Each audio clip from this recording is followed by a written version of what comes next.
Hola, ¿cómo están? En este video vamos a iniciar con el tema 1.1, que son los antecedentes de la econometría espacial. Bueno, me gustaría empezar con una visión un poquito más general que viene del análisis de la economía espacial.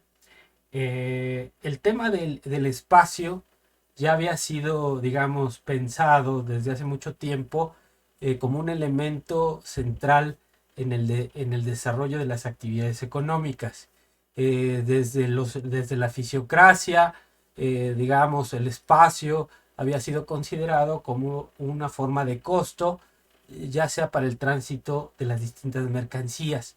Entonces, esta también, la distancia, había sido considerada como una forma de poder de mercado de ciertas empresas que se quedaban cercanas a los centros de comercio. Entonces, obviamente, las fábricas o los gremios o los productos que estaban cercanos a los lugares de comercio, a los pueblos, tenían un poder monopólico por la cercanía. Bueno, entonces en este contexto siempre se ha pensado en, digamos, cómo es que el espacio determina ciertas actividades económicas a nivel local o regional, ¿no?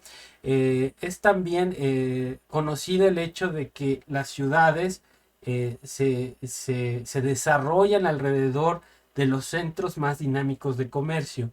Entonces, esta importancia del fenómeno del espacio siempre se ha considerado dentro del análisis económico. De hecho, bueno, von Thunen hablaba de esta preocupación del espacio cuando hablaba del problema de la Tierra. En general, uno de los más importantes es Alfred Marshall. Alfred Marshall, y lo vamos a poner bien,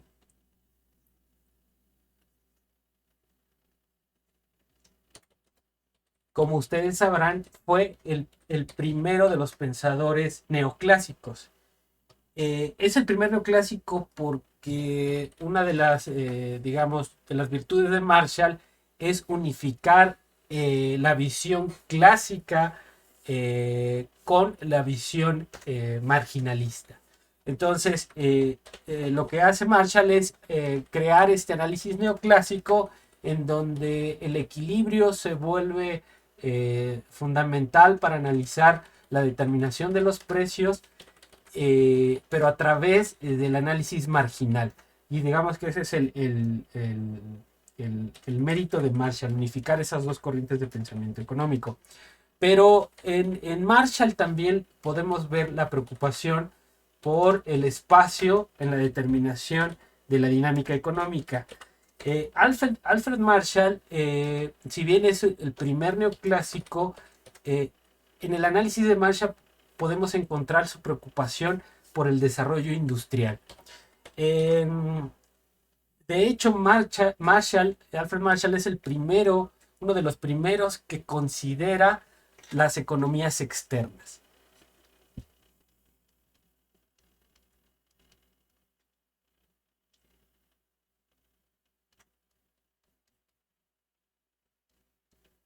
¿Y qué son las economías externas? Las economías externas en el lenguaje neoclásico son externalidades. En el contexto de Marshall podemos entender economías externas o externalidades positivas de la conglomeración de fábricas. Entonces, Marshall, antes de pasar al análisis del distrito industrial, él reconoce que la industria manufacturera,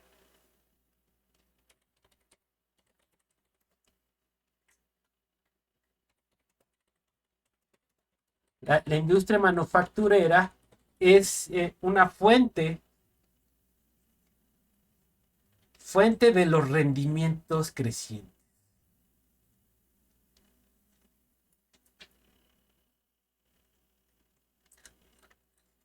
Entonces, ¿qué se entiende por rendimiento creciente? Nosotros como economistas sabemos qué son los rendimientos decrecientes Y esta es la idea de que agregar un factor de la producción nos va a rendir cada vez menos. El aporte que tenga el incremento de una nueva unidad del factor cada vez va a ser menos que proporcional. En el caso de las industrias manufactureras, Marshall argumenta que son fuentes de rendimientos crecientes, y en este sentido agregar una unidad adicional de un factor va a generar una producción mayor que proporcional. Y esta es una de las ideas central en Marshall cuando está hablando de la manufactura. Él distingue la industria manufacturera de las industrias que se dedican fundamentalmente a la producción de commodities o de bienes primarios. Él dice que las industrias de bienes primarios o de commodities, como dependen de la tierra, como son cuestiones que dependen de la tierra, ahí se van a presentar los rendimientos decrecientes, por considerar que la tierra es un factor fijo. Sin embargo, cuando habla de la manufactura y reconoce que existen rendimientos crecientes, entonces él considera que en los sectores manufactureros en general va a haber una tendencia a obtener un retorno superior que en las industrias de bienes primarios. Esta consideración es importante porque cuando Alfred Marshall habla del distrito industrial, está considerando no solamente que por naturaleza el sector manufacturero es fuente de rendimientos crecientes, sino que al juntarse en una localidad un cierto número de empresas manufactureras, estas empezarían a generar economías externas que beneficiarían y potenciarían estos rendimientos crecientes. Otro de los autores que ha desarrollado estas ideas después de Marshall fue Allen Young. Allen Young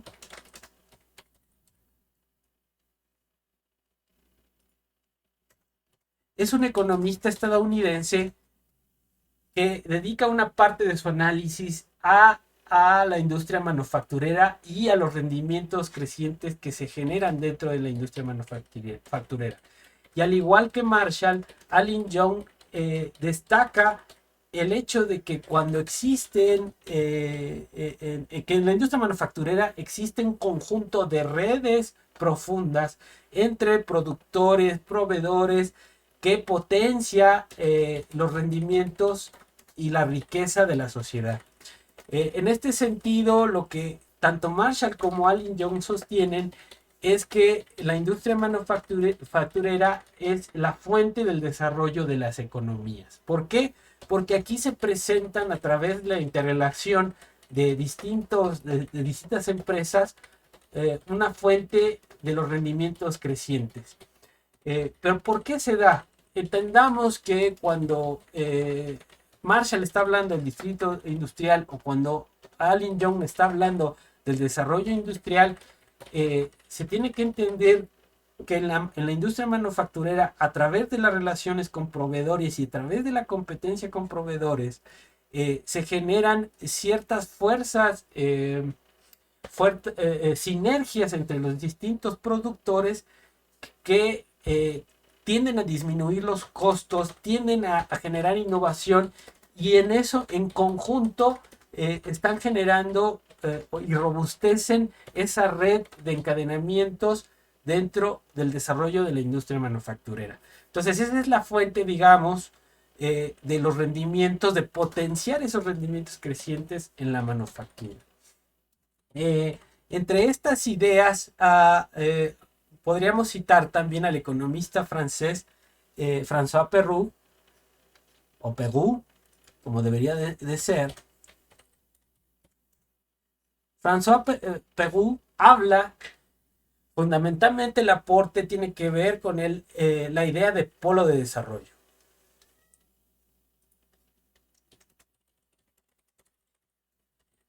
Para François Perroux es evidente, como lo es para Marshall o como lo es para Allen Young, que el desarrollo de ciertas industrias en ciertas localidades puede generar polos de desarrollo. Y el desarrollo de estas industrias, a su vez, irá aparejado del desarrollo de un polo, ¿sí? Central que puede ser a nivel región, ¿no? Y esto tiene que ver con el hecho de que si hay una industria dinámica, los proveedores y las empresas que se vayan agregando a ese desarrollo industrial local van a engrosar el abanico de oportunidades económicas dentro de esa localidad. Alrededor del desarrollo de esas industrias se generan mercados, se generan ciudades, se generan desarrollos que van expandiéndose alrededor de ese polo de desarrollo. Una de las ideas fundamentales de Perú no solamente es el concepto de polo de desarrollo, sino que este polo de desarrollo, o más bien el desarrollo que se dará en la región, no es homogéneo.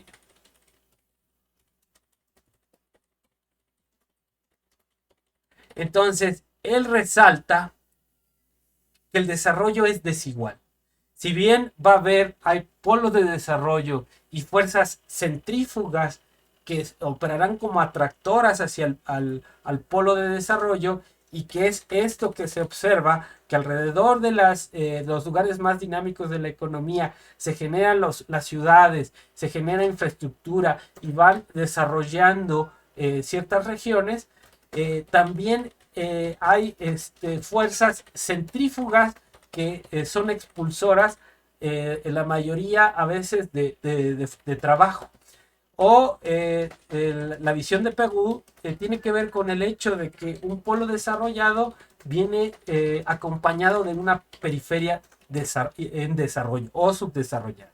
Entonces, esta idea del desarrollo no homogéneo es una de las grandes virtudes del análisis de Perú.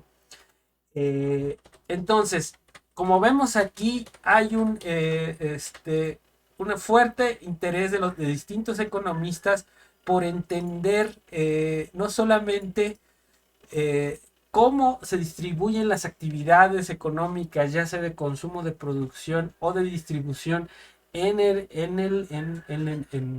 digamos, en el medio físico, sino también eh, que la cercanía o el desarrollo de estos distritos industriales de los que hablaba en Marshall puede generar el desarrollo de las regiones. Pero también este desarrollo puede ir acompañado de subdesarrollo, ¿sí? Entonces, el análisis que hemos visto aquí trata de entender también por qué ciertas industrias se colocan en ciertas localidades, ¿no? Trata de descubrir esas fuerzas atractoras, ¿no? De industrias dinámicas en una localidad específica, ¿no? Eso es una de las ideas centrales de este desarrollo, de la importancia del espacio, ¿no? Para entender el desarrollo de las economías de las regiones en general. Posteriormente a estos análisis, ya en la década de los 90, el propio economista Paul Krugman, retoma esta visión de la importancia del distrito industrial de Marshall y de estas ideas de las fuerzas centrífugas y centrípetas en el desarrollo de las regiones, y genera una nueva vertiente, más bien una vertiente renovada de la geografía económica. En general, digamos, estas son las visiones, y la preocupación es esa, ¿no? ¿Cómo es que lo económico determina el espacio, y a la vez el espacio está caracterizado por representar esas distintas actividades económicas? Bueno, entonces podríamos poner aquí a Paul Krugman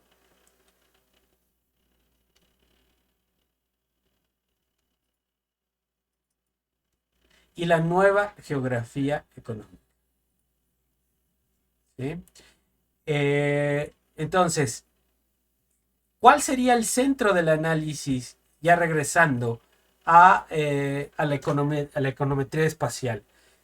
Como ustedes saben, la econometría trata de un análisis de causalidad, ¿sí?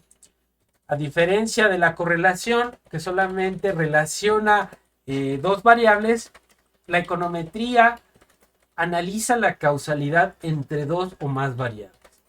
Y esta es la función importante porque la econometría nos permite verificar ciertos paradigmas, en general los paradigmas económicos, ¿no?